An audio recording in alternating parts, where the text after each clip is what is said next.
À propos, un peu de rêve maintenant avec une boutique qui dans son domaine serait la plus vieille du monde. Justement, une boutique de magie en plein cœur de Paris. Elle date de 1808. Elle est tenue par une famille de magiciens passionnés, bien sûr. Petite visite grâce à Christine Chapelle et Olivier Stambard. Depuis 2 siècles, cette porte s'ouvre sur un univers d'illusions. À l'intérieur, on trouve des objets en apparence anodins, mais rien n'y est ce qu'il semble être. Comme par exemple le carnet de coloriage d'Alexandre. J'ai trouvé une formule magique assez intéressante, voilà. Et là, ce qui était bien, c'est que là c'était super bien colorié, puis là je dépasse pas, hein. Super, hein. Alors le seul petit inconvénient, c'est qu'après on grandit. Et oui, c'est logique, on grandit tous. Et on n'a plus vraiment envie de colorier. Alors j'ai trouvé une autre formule, c'est ça. Ah, c'est bizarre, hein, mais je vous montre parce que grâce à ça, maintenant je peux avoir un cahier complètement blanc. Je peux écrire tous mes poèmes, tout ce que j'ai envie, quoi. C'est chouette. Hein.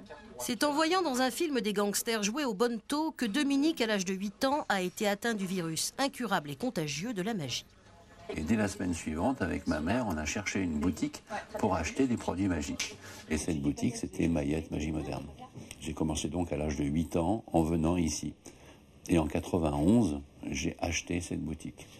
Si le rez-de-chaussée de la boutique offre des objets pour les prestidigitateurs amateurs, les initiés savent que le sous-sol est réservé aux professionnels.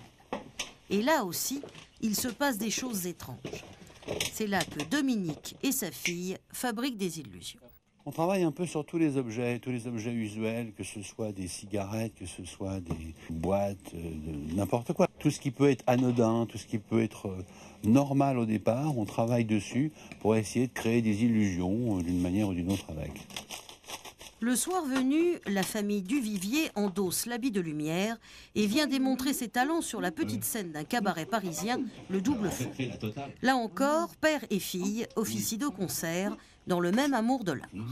Moi, j'avais des choses à dire aux gens, à leur exprimer, et il s'est trouvé que j'ai pris le support magique pour dire ce que j'avais à dire, pour faire rêver les gens, mais j'aurais pu les faire rêver en étant un acteur simplement.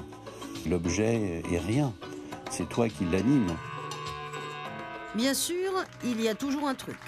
Mais que ce soit à 2 ou à 4 mains, on n'y comprend toujours rien, pour notre plus grand plaisir et notre plus grand agacement aussi. C'est un peu compliqué, on va juste le faire avec Didi, c'est plus simple. Bon, merci beaucoup, hein, C'est vrai que c'est énervant, mais c'est ça qui est magique.